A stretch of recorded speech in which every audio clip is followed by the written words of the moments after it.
मुझे बताइए डॉक्टर संजय रावल, क्या आप इसको सही मानते हैं? ये जो 67 बच्चे आ गए हैं, जो एनटीए कह रहा है कि ये संयोग हो सकता है। देखिए, आप इस रिजल्ट को 3 तरीके से देख सकते हैं। पहला पार्ट क्या है कि एग्ज़ाम में किसी बच्चे को 720 नंबर आ सकते हैं। हाँ, आ सकते हैं, पहले भी आए हैं, इसमें कोई नई बात नहीं है। दूसरा पार्ट क्या है, क्या इतने बच्चों को 720 नंबर आ सकते हैं? चलिए, वो भी हम मान सकते हैं कि जब एक को आ सकता है तो ज़्यादा को आ सकता है। प्रॉब्लम कहाँ से शुरू हुआ? जब 719, 718 आया तो हमें पता चला कि कुछ गड़बड़ है, और उसमें जो भी एक्सप्लेनेशन दिए गए वो सेटिस्फैक्ट्री नहीं थे। तब ये डाउटफुल हो जाता है कि वो 719 या 718 वाले के साथ ही हुआ है या इस 67 में 720 वालों के साथ भी हुआ है। तीसरा जो ग्रेस मार्क्स वाला बात है, अब ये देखने वाली बात है कि ग्रेस मार्क्स से रद्द होगा आपका। ग्रेस मार्क पे आएंगे सर, लेकिन आपने कहा कि इस तरह से जो 718, 719 मार्क आई, उसने यहां पर एक फ्लैग रेज किया कि भाई ये कुछ गड़बड़ है, समथिंग इज रॉन्ग देयर। ठीक है, जौनपुर से एक दर्शक जुड़ चुके हैं, अमित सिन्हा हमारे साथ। अमित जी बताइए, क्या कहना है आपका? सवाल मेरा यही है कि हमारे कहने का मतलब धर्मेंद्र प्रधान जी को ये कहने की क्या जरूरत कि नीट की परीक्षा में कोई भी गड़बड़ी नहीं हुई, जबकि कोई जांच का भी कोई रिपोर्ट नहीं आया। ठीक है, ओके, मतलब आप कह रहे हैं कि शिक्षा मंत्री को अभी क्लीन चिट नहीं दे देनी चाहिए थी तुरंत। क्या कहेंगे इस पर एडवोकेट धीरज जी, आप क्या कहेंगे?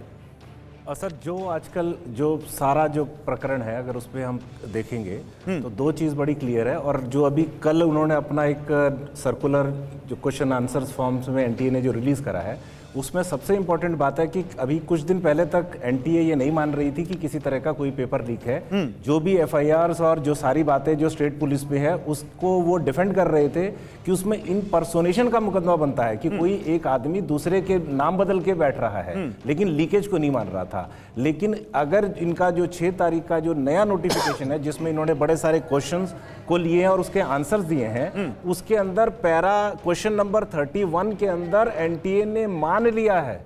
ये बड़ी इंपॉर्टेंट बात है कि ये मेरे पास है वो शीट जो आप तो कह रहे उसमें हैं। अगर आप उसमें 31 का 31 का जो मिड पार्ट देखेंगे, तो एनटीए खुद मान रही है कि पेपर लीक हुआ है। पेपर इंटरनेट और सोशल मीडिया पर 4:45 या 40 मिनट पे अवेलेबल हो गया। तो राजस्थान के सवाई माधोपुर का जिक्र किया उन्होंने। हाँ, तो जब वो ये कह रहे हैं कि जब पेपर आया बाहर, तब तक बच्चे परीक्षा देना शुरू कर चुके थे, और पहली चीज अंदर तक चीज जा नहीं सकती। सर, 2 चीजें हैं। पहले कि पेपर लीक हुआ कि नहीं है, जिस पे क्लियर कट डिनायल आ रहा था, सबका डिनायल आ रहा था, सरकार का भी, सीबीएसई का भी, एनटीए का भी, सबका डिनायल था।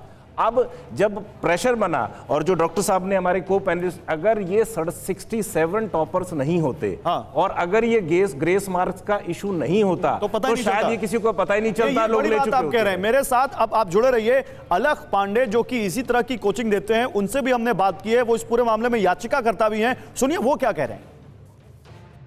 अलख, आज जो सुप्रीम कोर्ट ने आदेश किया है वो कितना महत्वपूर्ण है?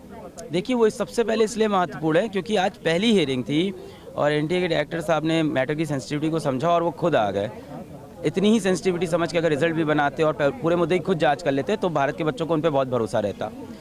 हियरिंग शुरू होने के पहले ही, हियरिंग पिटीशन स्टार्ट होने के पहले ही एनटीए के जो काउंसिल थे उन्होंने खुद बोला कि ये 1563 बच्चों को जो हमने ग्रेस नंबर दिया है, इससे बच्चों के अंदर हार्ट बर्न हुआ है, इनसे बच्चों के अंदर डिस्कम्फर्ट हुआ है और कहीं ना कहीं बच्चे परेशान हुए हैं। तो हम इस डिसीजन को हटाना चाहते हैं, रिवर्ट करते हैं 1563 बच्चों को ग्रेस नंबर देने का, और इन बच्चों को ऑप्शन देते हैं या तो वो री एग्ज़ाम दे लें या तो बिना ग्रेस का जो उनका ओरिजिनल नंबर है वो एक्सेप्ट कर ले। ये री एग्ज़ाम प्रॉब्ली हम 23 जून को कराएंगे, इसका रिजल्ट हम 30 जून से पहले निकाल देंगे, उसके बाद रैंक्स फिर से शफल होगी, उस पर काउंसलिंग होगी। अब इसके बाद मेरे अभी भी 3 मुद्दे रह जाते हैं। क्या मुद्दे जो आपकी याचिका में हैं, जो 8 जुलाई को सुनवाई होगी, उसमें और भी 3 याचिकाएं और हैं?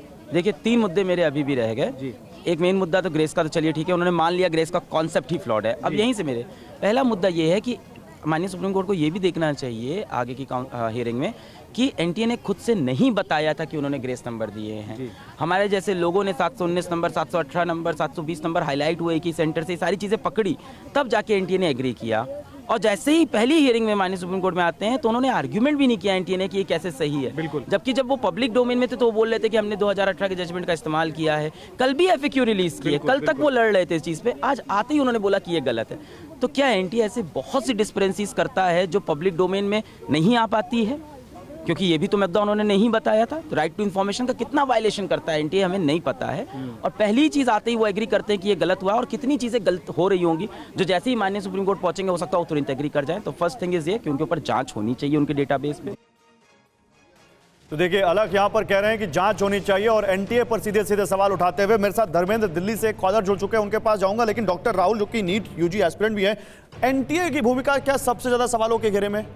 मैं नीट यूजी एस्पिरेंट नहीं, मैं डॉक्टर। ओके, तो आप नीट से होके गुजरे, या तो आपको लगता है कि एनटीए की भूमिका सबसे ज्यादा सवालों के घेरे में है? देखिए बिल्कुल, पहले जैसे आपने रिजल्ट में भी देखा कि 720 नंबर, ऐसा कौन सा एग्जाम है दुनिया का जिसमें इतने सारे स्टूडेंट्स के फुल में से फुल मार्क्स आते हैं? क्लैट है, यूपीएससी, जेई है, इनफैक्ट नीट में भी 2 या 3 स्टूडेंट्स के फुल मार्क्स आ सकते हैं। 67 स्टूडेंट्स के फुल में से फुल मार्क्स आना अपने आप में अनबिलीवेबल है। जैसा कि 6 स्टूडेंट्स का एक ही सेंटर से टॉप करना, ये भी अनबिलीवेबल बात है।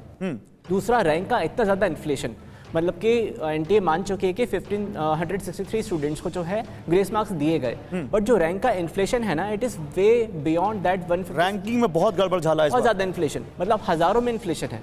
Okay. हाँ, अब ये मान के चलिए कि जिस स्टूडेंट के पहले 630 या 640 मार्क्स में शायद कोई कॉलेज मिल जाता था, आज शायद उसके लिए उसको 680 690 मार्क्स की जरूरत पड़े।